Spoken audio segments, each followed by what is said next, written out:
Allahu Akbar, Allahu Akbar. Diajarkan oleh proses puasa yang kita jalani selama 1 bulan di Ramadan adalah perjuangan untuk menundukkan nafsu kita, perjuangan untuk kita bisa mengatur nafsu kita.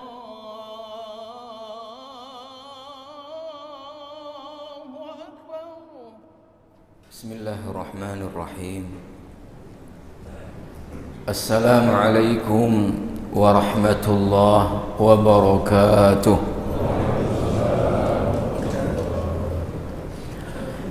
Alhamdulillahilladzi amarna biittiba'il huda wa nahana 'an ittiba'il hawa.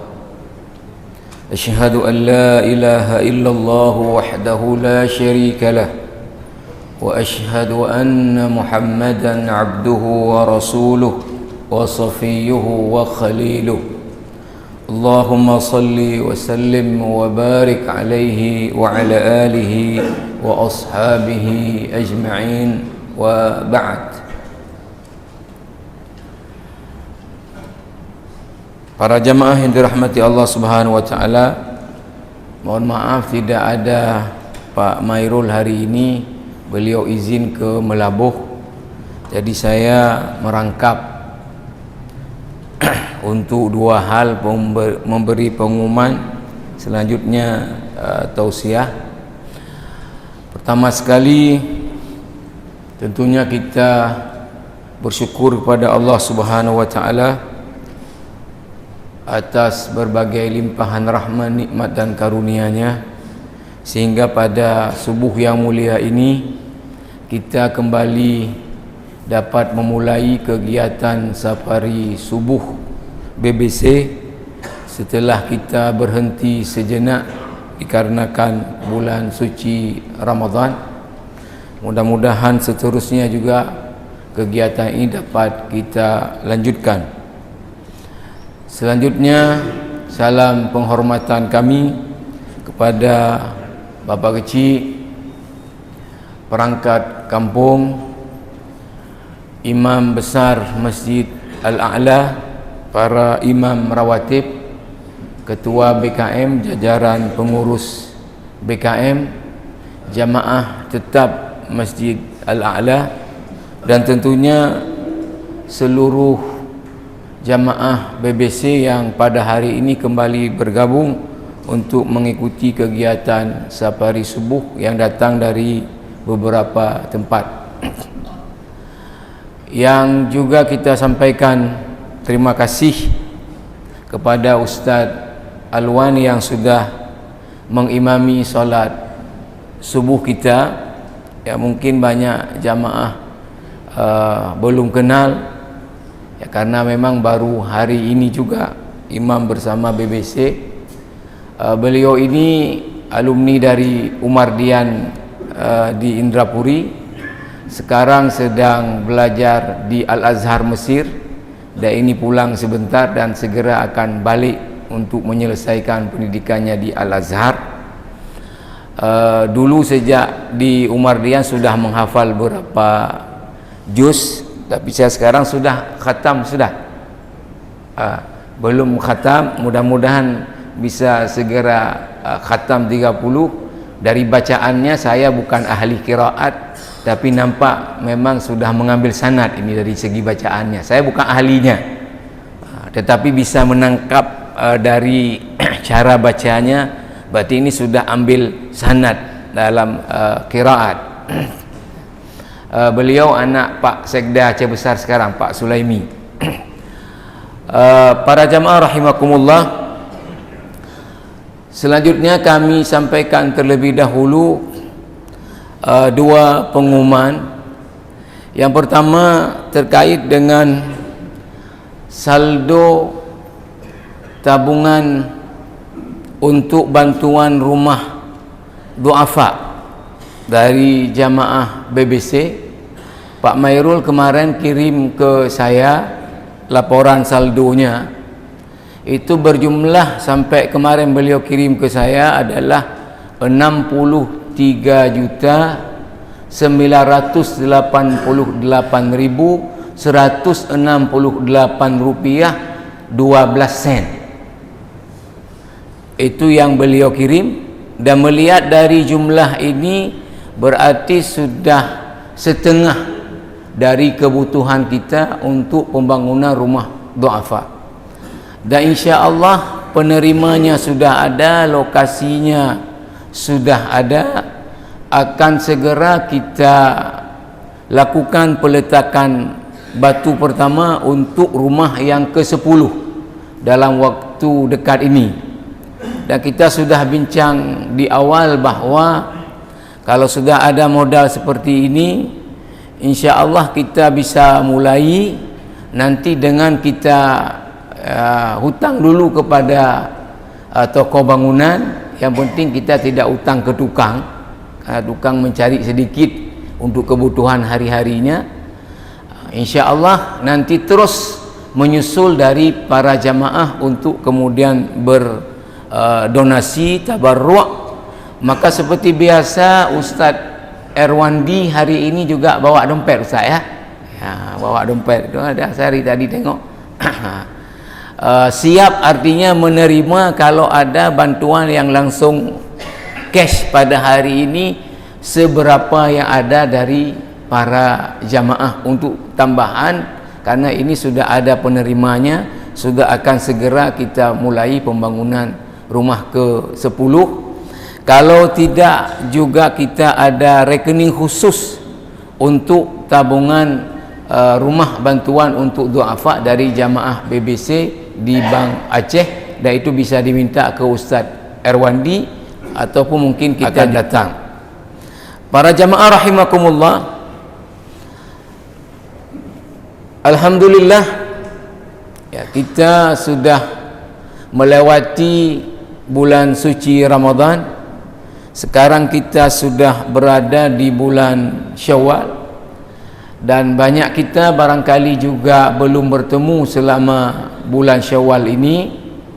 Mudah-mudahan hari ini juga menjadi kesempatan untuk kita bersilaturahmi dan saling memaafkan.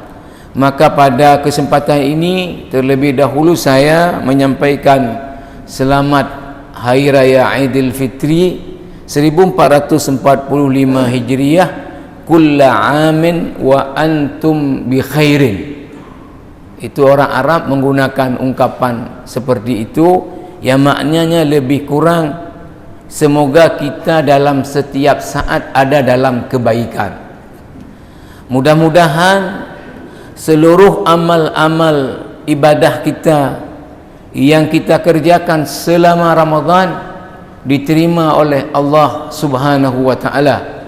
Taqabbalallahu minna wa minkum salihal a'mal. Itu orang Arab ungkapannya biasanya seperti itu. Hampir mungkin tidak ada orang Arab menggunakan ungkapan minal aidin wal faidin. Itu kita yang gunakan. Ya, selanjutnya tentu besar harapan dan doa kita, mudah-mudahan kita diberi oleh Allah peluang untuk bertemu lagi dengan Ramadan yang akan datang. Ini biasanya doa di Qiyamul Lail di akhir Ramadan di Masjidil Haram, di Masjid Nabawi, itu diulang-ulang oleh imam dalam doa di kunut. Allahumma a'id ilaina Ramadana a'waman adidah wa azminatan madidah. Kalau secara harfiahnya maknanya, ya Allah, kembalikanlah kami ini atau kepada kami Ramadan untuk tahun-tahun yang akan datang. Maka dalam ungkapan yang lebih sederhana, ya Allah, berikanlah kami kesempatan bertemu lagi dengan Ramadan yang akan datang, mengingat keagungan, kelebihan, keutamaan, keberkahan daripada Ramadan itu sendiri. Para jamaah rahimakumullah, banyak hal tentu selama Ramadan sudah kita laksanakan. Maka para ulama mengibaratkan ibadah puasa yang kita jalani selama Ramadan sesungguhnya adalah madrasah, lembaga pendidikan moral. Di antara yang menyebut ini misalnya Syekh Wahbah Az-Zuhaili di dalam kitabnya yang masyhur Al-Fiqh Al-Islami wa Adillatuhu di jilid 2 halaman 499. Beliau menyebutkan wasaumu madrasatun khuluqiyyatun kubra yatadarrabu fiha al-mu'minu ala khisalin kathiratin.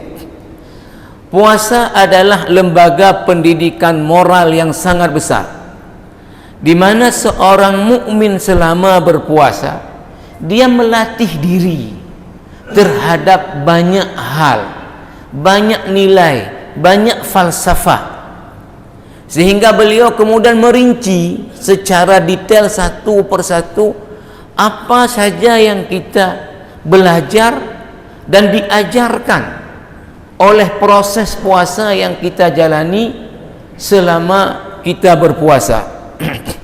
Maka jamaah rahimakumullah, ketika puasa adalah lembaga pendidikan, maka tentunya sebuah lembaga pendidikan itu tidak hanya dilihat selama seseorang menjalani pendidikan di lembaga itu saja, bagaimana proses belajar mengajarnya, tetapi juga akan dilihat, bahkan lebih penting lagi adalah bagaimana output daripada proses pendidikan dan pengajaran di lembaga itu. Bahkan lebih jauh lagi akan dilihat outcome-nya seperti apa. Maka dalam dunia akreditasi lembaga pendidikan termasuk perguruan tinggi, maka salah satu variabel yang menjadi variabel punya nilai besar adalah selain tentang proses tadi pendidikan itu sendiri, dilihat outputnya seperti apa. Kalau lembaga pendidikan misalnya di jenjang madrasah aliyah atau SMU, setelah keluar dari situ tingkat kemampuannya masuk ke perguruan tinggi yang hebat itu seberapa banyak alumninya bisa, itu akan dilihat outputnya seperti apa. Nah, jauh dari itu juga akan dilihat apa outcome-nya seperti apa. Alumni-alumninya setiap sekian tahun ke depan dalam masyarakat, mereka bagaimana perannya.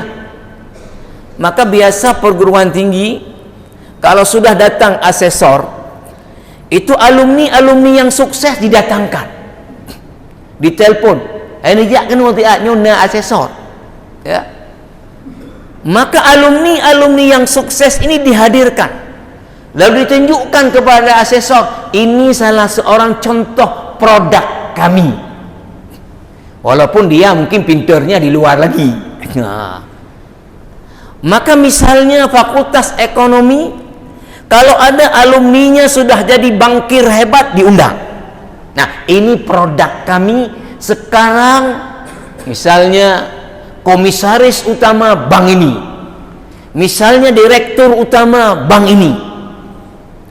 Kalau kami misalnya fakultas dakwah, akan dicari alumni yang sudah dai besar di tengah masyarakat, dihadirkan. Ini produk kami, karena ini menjadi variabel penilaian besar tadi, outcome-nya seperti apa.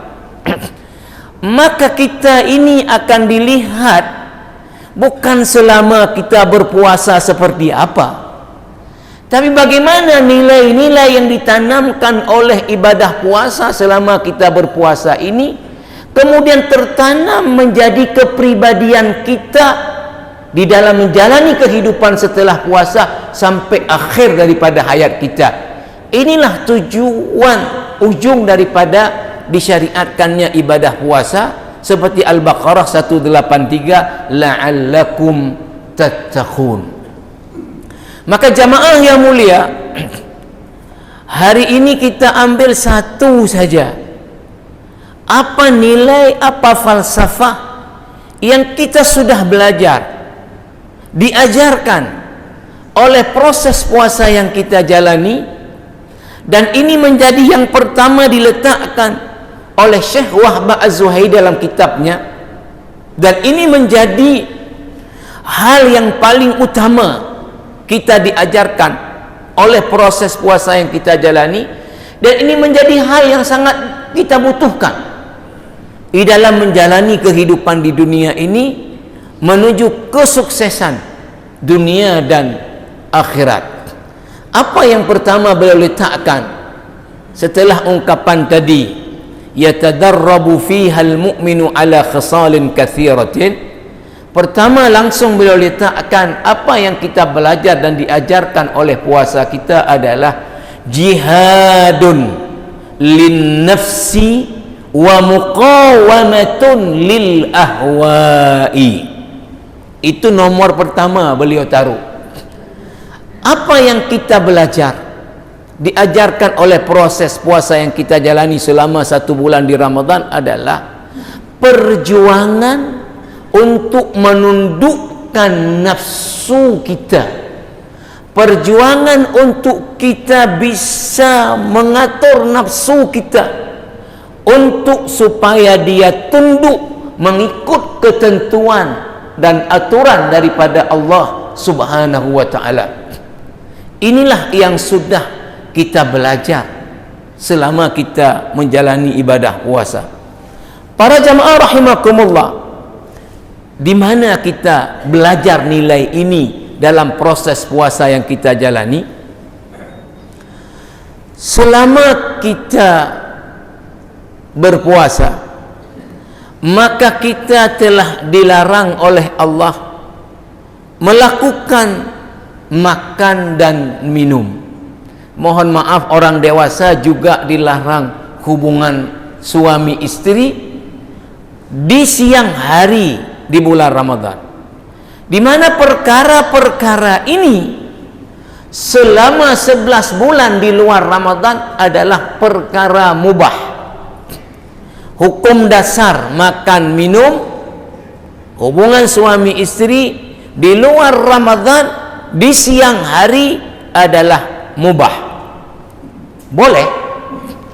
Tapi ketika Ramadan datang, Allah berlakukan aturan khusus yang berlaku di Ramadan. Apa? Dari terbit fajar shadiq masuk waktu subuh sampai terbenam matahari, itu tidak boleh makan, tidak boleh minum. Maka jamaah rahimakumullah, kita yang biasanya 1 hari itu makan 3 kali, minum berkali-kali, di selanya makan snack lagi, dengan interval waktu sekitar 12 jam. Apalagi mohon maaf kalau orang puasanya di wilayah-wilayah yang siangnya lebih panjang. Ketika kena puasa itu di musim musim panas, itu panjang, bisa 20 jam ya, bisa 18 jam. Walaupun para ulama fikih kemudian mengatakan wilayah seperti ini cara puasanya pertama mengikut negara yang lebih dekat dengan dia, untuk kemudian tadi puasanya menyesuaikan dengan interval waktu negara paling dekat dengannya, yang siang dengan malamnya itu tidak jauh selisih waktunya, atau mengikut jadwal untuk puasanya di Mekah ya, karena tadi hanya 2 jam saja malam, 22 jamnya siang ya. Kita sajalah ambil contoh tadi dengan interval 12 jam, maka akan terjadi apa? Siapapun akan lapar, siapapun akan merasa haus. Maka ketika kita lapar, muncul syahwat makan, muncul keinginan untuk kita makan. Ketika kita haus, muncul syahwat untuk kita minum. Maka kemudian apa jamaah rahimakumullah? Makanan ada di rumah, minuman ada di rumah. Hanya saja kalau kita salurkan keinginan makan, keinginan minum, maka kita mesti bermaksiat kepada Allah, karena perkara ini dalam interval waktu dari terbit fajar shadiq masuk subuh sampai terbenam matahari masuk maghrib adalah perkara yang dilarang oleh Allah. Maka kalau kita menyalurkan nafsu makan kita, nafsu minum kita, mesti kita bermaksiat kepada Allah. Maka apa yang diminta kepada kita oleh proses puasa yang kita jalani? Kita harus punya kekuatan menahan dorongan makan tadi untuk tidak kita ikuti maunya dia, menahan dorongan untuk minum untuk kita tidak ikuti maunya dia. Karena kalau mengikuti maunya dia, kita akan bermaksiat kepada Allah. Maka apa yang kita lakukan? Kita henti, kita rem dia, kita atur dia. Kapan kita baru makan? Waktunya sudah boleh makan, masuk waktu maghrib. Kapan kita minum? Waktunya sudah boleh minum, masuk waktu maghrib. Artinya apa yang kita mesti tangkap dari pesan proses puasa yang kita jalani ini? Bahwa ketika dalam hidup ini kita digerogoti oleh musuh paling besar kita. Apa kata Rasulullah musuh paling besar kita? Adalah inna a'da aduwika nafsuka allati bijambaik. Sesungguhnya musuhmu yang paling berbahaya itu adalah nafsu yang menempel padamu. Ini yang akan mendorong kita untuk pengen ini, pengen ini, pengen ini. Ini syahwat. Maka bagaimana kita mengambil falsafah yang diajarkan oleh puasa? Kita tidak akan salurkan berbagai keinginan-keinginan tadi kalau dalam menyalurkannya kita bermaksiat kepada Allah. Kita hanya akan menyalurkan nafsu kalau dalam menyalurkannya tidak bermaksiat kepada Allah. Ini nilai yang ditanamkan. Cuman puasa memberi contohnya di dalam beberapa hal saja, tapi kita yang mesti ambil apa? Falsafahnya, nilainya, tapi dicontohkan dalam beberapa hal.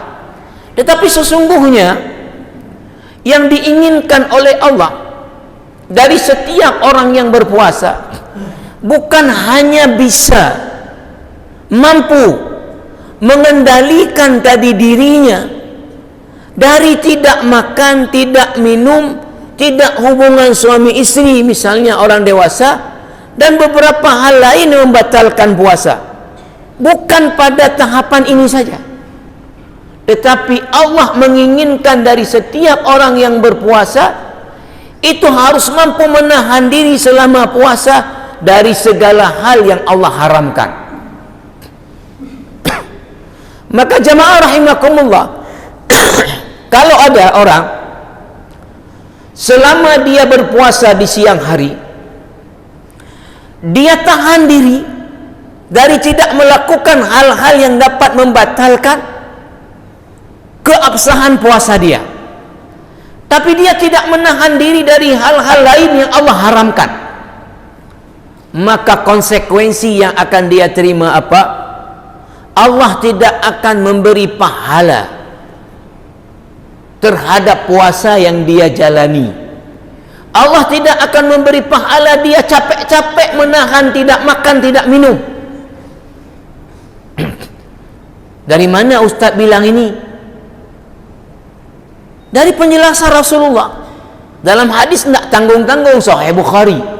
Dan ini hadis sebagai satu contoh juga, dan ini berlaku juga dalam perkara yang lain, tapi dicontohkan dalam satu hal. Apa kata Rasulullah? Man lam yada' qawla zur wal amal bihi.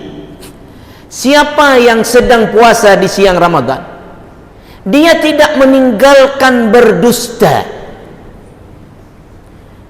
ya, tidak meninggalkan azur, berdusta, wal amal bihi, mempraktekkan dusta, bohong.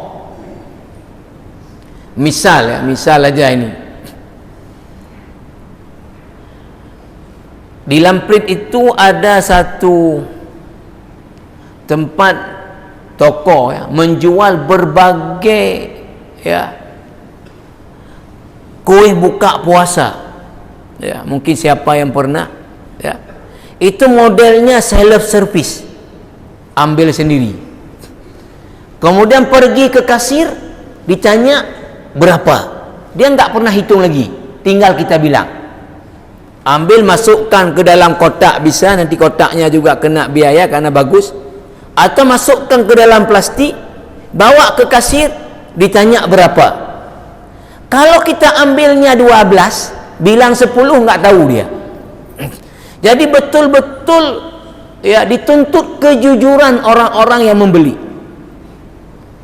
Maka kalau sekiranya satu orang puasa tadi, dia nggak makan, nggak minum, tadi semua larangan-larangan yang membatalkan puasa dia tahan, tapi ketika sorenya dia beli kuih tadi, dia ambillah 12, dia lapor kepada yang menjual 10, ada mbak diplo 10.000, kasih 10.000, curi 2. Pertanyaannya, adakah pekerjaan dia tadi pertama berbohong, ambil 12 bilang 10, yang kedua mencuri 2, adakah ini membatalkan puasa dia? Jawaban semua ulama fikih, boleh baca manapun kitab, tidak batal puasanya. Tidak ada satupun ulama yang mengatakan berbohong, mencuri membatalkan puasa, nggak ada. Jadi bagaimana puasanya sah? Tapi masalahnya kemana? Kata Rasulullah dalam hadis Sahih Bukhari tadi, "Falaysa lillah hajah an yada'a ta'amahu wa syarabah."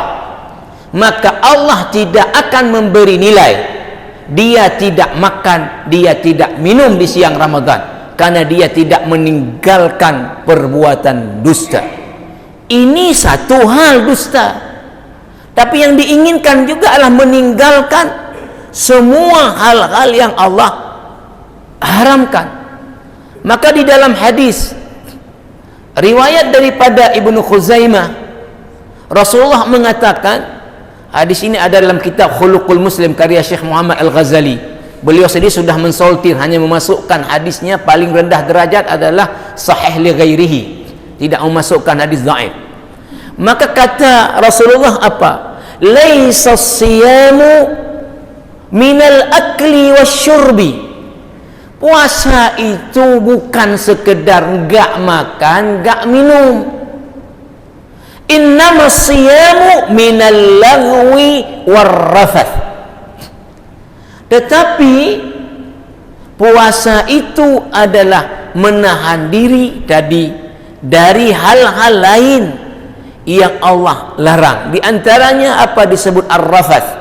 Ar-rafath ini bicara yang porno, bicara yang jorok, bicara yang kotor. Ini adalah ar-rafath.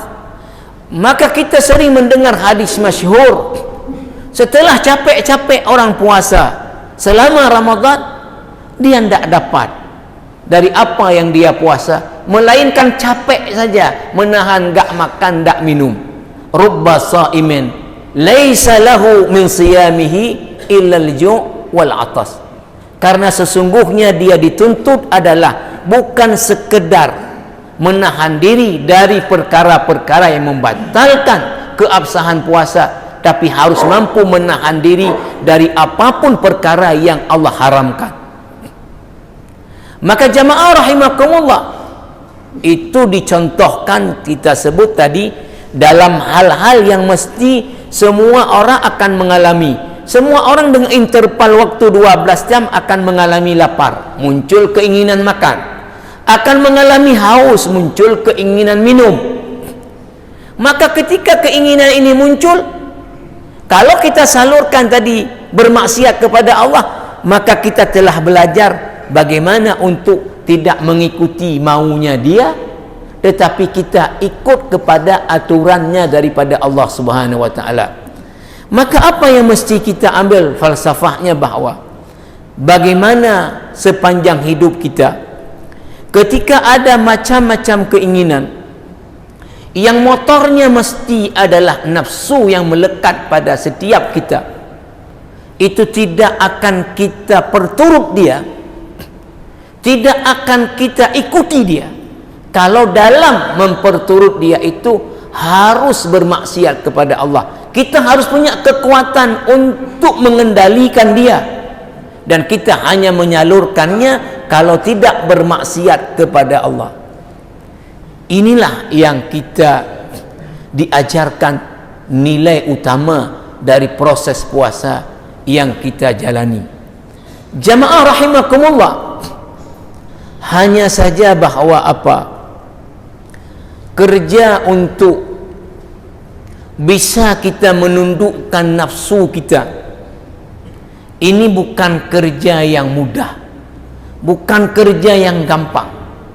Sehingga Nabi menggambarkan tadi, musuh paling berbahaya kita justru nafsu yang menempel pada kita.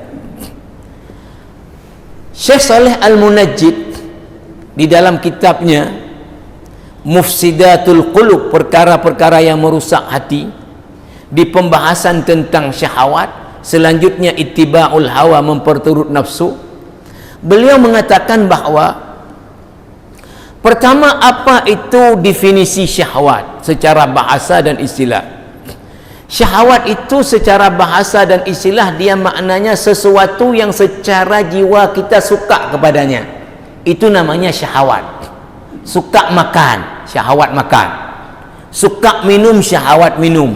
Suka jabatan, syahwat jabatan. Suka harta, syahwat harta. Suka kita kepada perempuan, syahwat perempuan. Apapun yang secara jiwa kita suka kepadanya, ini namanya adalah syahwat. Terus Saleh Al-Munajjid membahas dalam kitabnya limadza khuliqat asy-syahwatu, untuk apa sesungguhnya Allah menciptakan syahwat.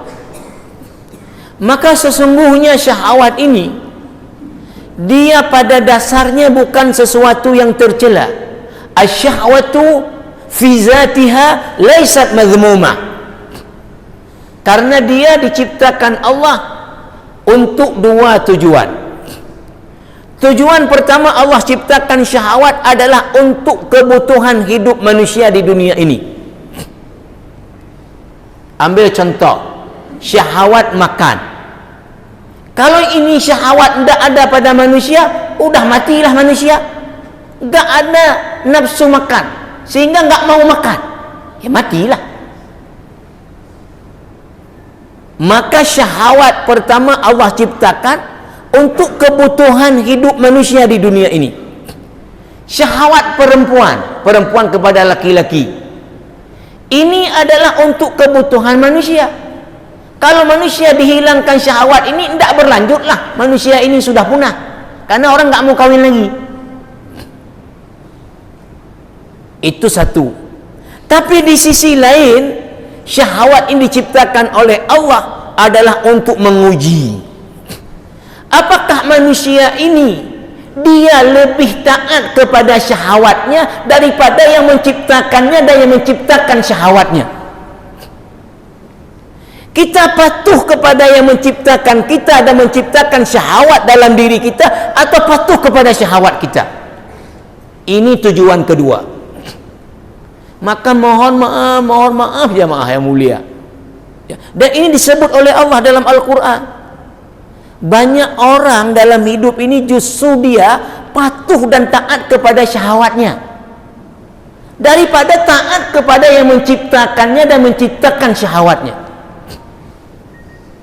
Memang mohon maaf ya, kalau kita bagi pertanyaan misalnya kuesioner kepada orang-orang, Tuhan kamu Allah apa nafsu kamu? A Allah, B nafsu, semua orang pilih Allah. Kerana dia pilih nafsu ke kafir. Pertanyaan kedua, kamu lebih patuh kepada Tuhanmu Allah apa nafsumu? A. Tuhan Allah, B. nafsu. Semua orang pilihnya mana? Pilih A. Tapi dalam praktek, dalam praktek, bukan kayak jawaban tadi. Ya, saya sering mencontohkan. Ketika azan berkumandang, itu siapa yang komandangkan azan itu? Sesungguhnya Allah. Karena apa yang mensyariatkan azan adalah Allah, tapi melalui Nabi Muhammad. Maka yang panggil kita, hayya 'alas salah, hey, mari sini salat, Allah sesungguhnya. Si muadzin ini perwakilan.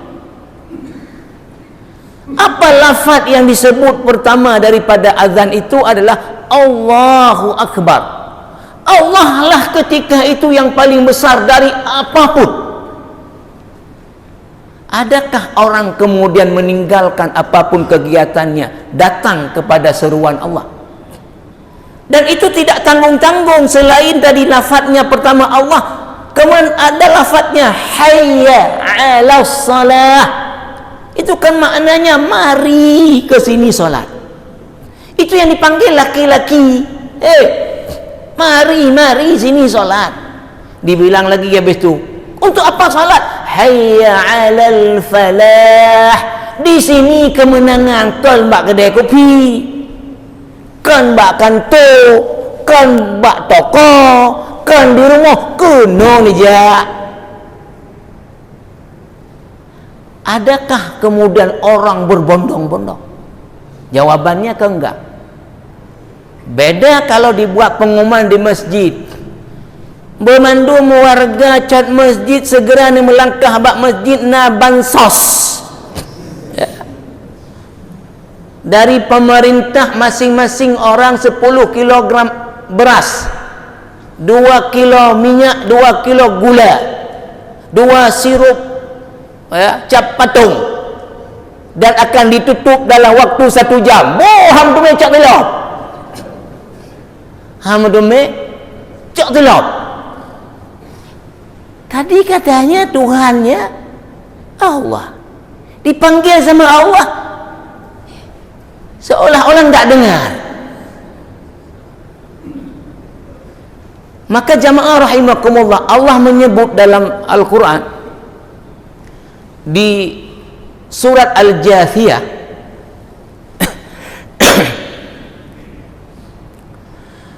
di ayat 23, afara'aita man ittakhadha ilahahu hawahu wa adhallahu Allahu ala ilmin.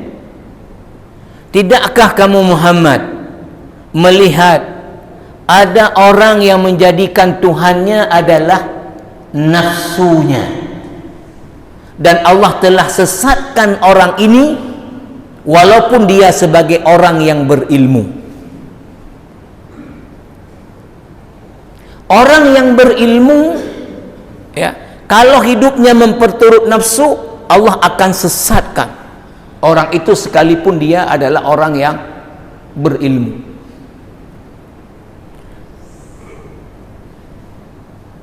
Yang lebih dahsyat jamaah rahimakumullah, di surah Al-A'raf 175-176 Allah menggambarkan bagaimana tingkat bahayanya nafsu, sampai-sampai orang yang paling alim tentang agama, kalau dalam konteks hari ini hafal Quran, ahli tafsir, tapi hidupnya memperturut nafsu, itu dia akan sesat dari jalan yang benar. Al-A'raf 175-176 Allah minta Nabi Muhammad mengkisahkan kembali satu kisah kepada kita umatnya. Watlu alaihim naba'alladhi atainahu ayatina fansalakha minha fa'atba'ahu syaitan fakana minal ghawin. Hai Muhammad, ceritakan satu kisah orang yang kami berikan kepadanya ayat-ayat kami, Quran tidak menyebut nama, tapi dalam tafsir disebutkan ini adalah Bal'am, seorang yang sangat alim tentang Taurat di zaman Nabi Musa dulu. Hafal Taurat, sangat paham tentang Taurat. Diutus untuk mendakwahkan kaum Amalek yang ada di Palestin ketika orang ini sedang tertahan di Sinai. Maka sesampai dia ke Amalek, diberilah fasilitas duniawi tadi oleh Raja Amalek, sehingga dia kemudian apa? Meninggalkan ayat-ayat Allah. Fansalakha minha, dia lepaskan diri daripada ayat-ayat Allah Subhanahu wa taala. Fa'atba'ahu syaitan, tinggal saja dibujuk oleh syaitan.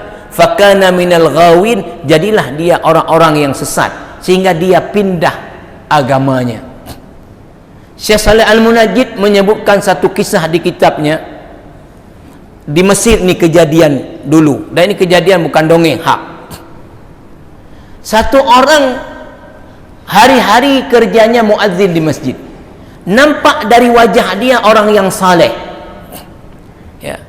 Orang yang saleh ini kan nampak di wajahnya, ya. Salah satu biasanya ada tanda di sini, walaupun ini bukan tanda sesungguhnya, ya. Al-Quran menyebutkan simahum fi wujuhim min athari sujud, nampak di wajahnya itu adalah bekas daripada sujud.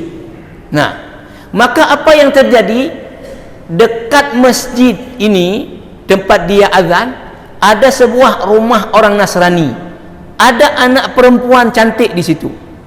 Ketika dia naik di menara, dia azan, dia tengoklah ada perempuan di rumah sana cantik. Tergoda dia tinggalkan azan. Dia tinggalkan azan. Dia datang ke rumah itu. Ketika datang ke rumah itu, ditanya perempuan itu, apa yang menyebabkan kamu datang kemari? Ya, saya tadi sedang azan tengok kamu, maka tertarik hati saya kepada kamu. Kata perempuan ini, apa maunya kamu memangnya? Kalau kamu bersedia, saya ingin menikah dengan kamu. Kata perempuan ini, saya Nasrani, kamu Muslim. Enggak akan saya menikah dengan orang Muslim. Boleh saya terima kamu, kamu pindah dulu agama, masuk ke agama Nasrani. Dikatakan oleh laki-laki ini, ya, saya pindah ke agama Nasrani. Maka kemudian apa? Menikahlah laki-laki ini dengan perempuan tadi secara Nasrani, dan dia sudah pindah agama. Maka kemudian apa? Pada hari itu dia naik ke rumah orang Arab itu, ada model dia kan enggak pakai atap kayak kita. Kalau kita pakai seng, dia pakai cor atas. Mana namanya? Sutuh, satah, sutuh. Dia naik ke situ, kepleset dia, jatuh mati. Dia belum menikmati perempuan ini, udah pindah agama, udah mati. Ya. Nah, Bal'am itu begitu kejadiannya. Dia karena diberi fasilitas duniawi tadi, akhirnya meninggalkan ayat-ayat Allah. Allah mengatakan ayat 176-nya apa? Walau syi'na la rafa'nahu biha. Kalau kami mau, kata Allah, kami tinggikan derajat dia dengan ayat-ayat kami. Mohon maaf, biasanya ulama ini kan terhormat, ya, dalam masyarakat karena faham agamanya. Maka saya kalau jumpa orang ustaz, padahal saya nggak pakai peci, nah, padahal saya nggak pakai peci, ya biar nggak dianggap ustaz, ya. Tapi orang karena tahu ustaz, jadi ulama ini dihormati karena ilmunya. Kata Allah, kalau kami mau Bal'am ini kami tinggikan derajatnya biha, dengan ayat-ayat kami yang dia paham. Walakinnahu akhlada ilal ardi wattaba'a hawahu. Tetapi dia ini orientasi hidupnya materi dunia dan hidup memperturut nafsu. Lihat Allah memberi contoh dia seperti apa? Famathaluhu kamathalil kalb. Perumpamaan orang yang alim di bidang agama, hidup memperturut nafsu, seperti anjing. Luar biasa buruk Allah beri perumpamaan. Alim di bidang agama, hidupnya tapi tidak ikut petunjuk agama, ikut nafsu, seperti anjing. Bukan saya yang bilang, Allah. Kamathalil kalb. Kalau pakai bahasa Aceh lebih ini lagi, menyengat lagi, lageate. Kamathalil kalb. Bagaimana anjing itu kata Allah? In tahmil alaihi yalhath au tatrukhu yalhath. Anjing itu kalau kita usir dia, tahmil alaihi, taparuh, hush, dia akan lari dengan lidahnya keluar. Au tatrukhu, atau kita biarkan dia biar istirahat. Ada lid, ada paruh, baik hidup dah, tayangi. Dia akan istirahat dalam keadaan. Artinya orang yang berturut nafsu itu akan dibuat capek oleh nafsunya. Hana tetep. Ada telefon Pak Dan dengar meeting apa ti apa? Pak Dan dah jaga kopi. Oh dengar ni apa ti apa? Nyo dengar proyek ke? Untuk malam di rumah lu ada meeting la elah apa? Tu medu. Maka kata Syekh Saleh Al-Munajjid, orang yang berturut nafsu ini diazab di dunia dan di akhirat. Kayak mana diazab di dunia? Dia mobil mewah, uangnya banyak, dibuat capek sama nafsunya, enggak sempat istirahat dia. Nanti diazab lagi di kuburnya, diazab lagi di akhirat nantinya. Maka jamaah rahimakumullah, kita harus belajar dengan satu falsafah tadi, bagaimana kita dalam hidup ini enggak akan berturut apa maunya nafsu kita. Kalau dalam melakukannya harus bermaksiat kepada Allah, kita harus punya kekuatan untuk bisa mengendalikannya, dan kita insya-Allah balasannya adalah surga seperti Allah sebutkan di dalam Al-Quran, di dalam surah An-Nazi'at, fa amma man tagha wa athara al-hayata ad-dunya fa innal jahima hiyal ma'wa. Siapa yang hidup di sini memperturutkan melampaui batas, ya, karena dia orientasi hidupnya dunia, maka balasannya adalah neraka jahim. Wa amma man khafa maqama rabbih wa nahan nafsa 'anil hawa fa innal jannata hiyal ma'wa. Siapa yang hidup takut selalu dalam berbuat kepada azab dari Rabbnya dan dia bisa kendalikan nafsunya, maka balasannya adalah surga. Mudah-mudahan ada manfaatnya. Subhanakallah bihamdika asyhadu an la ilaha illa anta astaghfiruka wa atubu ilaik. Wassalamualaikum warahmatullahi wabarakatuh. Bismillahirrahmanirrahim. Alhamdulillahi rabbil alamin. Allahumma salli wa sallim ala sayyidina Muhammadin fil awwalin. وصل وسلم على سيدنا محمد في الآخرين وصل وسلم على سيدنا محمد في النبيين وصل وسلم على سيدنا محمد في المرسلين وصل وسلم على سيدنا محمد في الملأ الأعلى إلى يوم الدين وصل وسلم على سيدنا محمد وعلى آله وصحبه أجمعين. ولقد أشرت لنعت من أوصافه تحيي القلوب تهيج الأشجان والله قد أثنى عليه فما يساوي القول منا أو يكون ثنانا لكن حبا في السرائر قد دعا لمديح صفوة ربنا وحدانا وإذ امتزجنا بالمودة ها هنا نرفع أيدي فخرنا ورجانا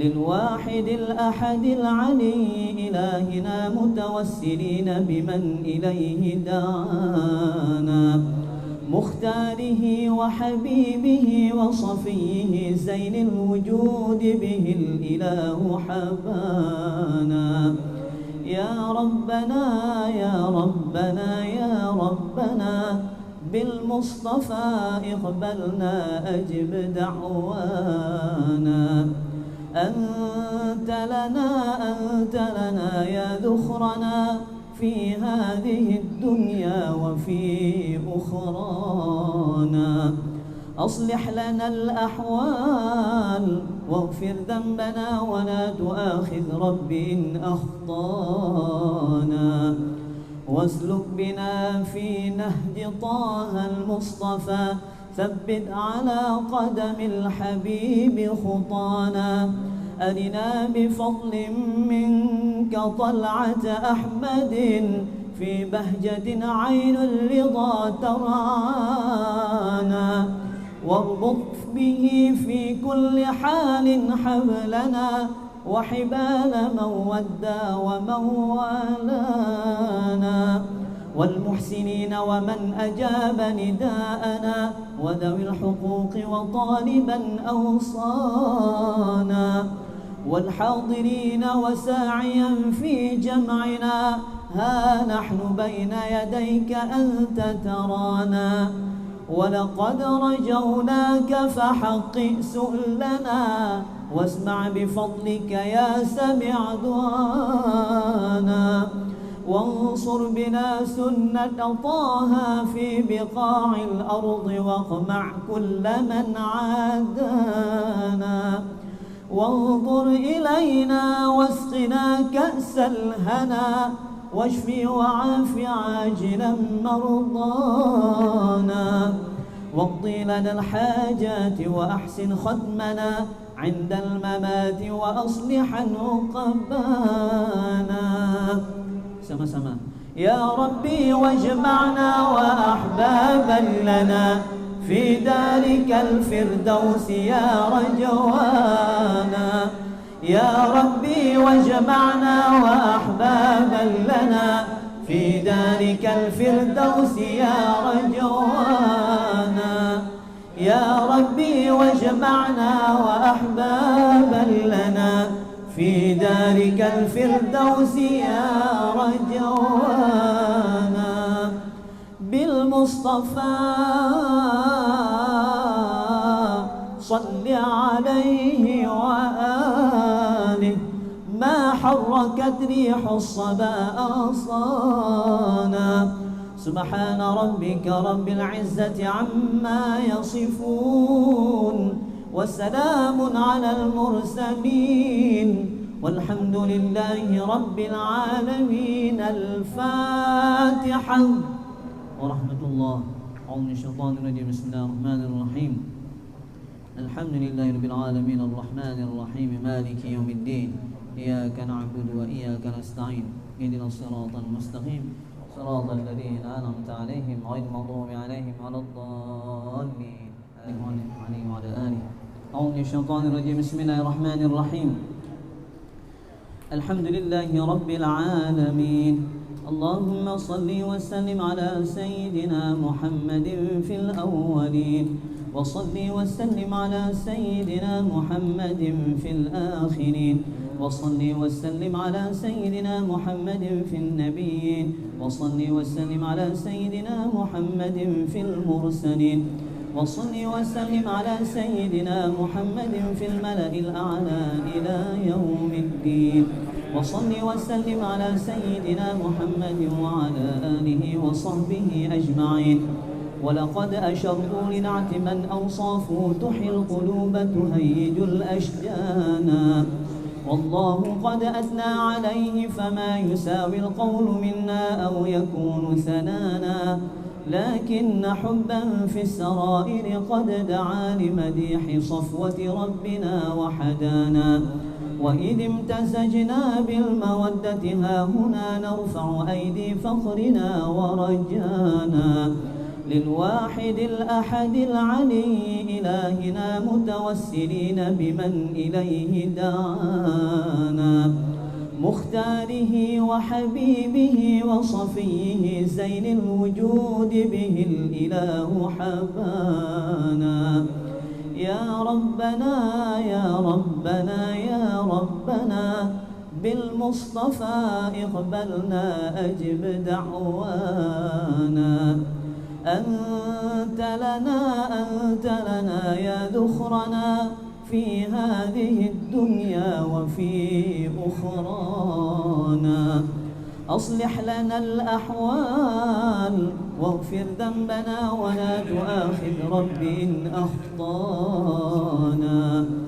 واسلك بنا في نهج طه المصطفى ثبت على قدم الحبيب خطانا. أرنا بفضل منك طلعة أحمد في بهجة عين الرضا ترعانا. واربط به في كل حال حبلنا وحبال من ودى ومن والانا.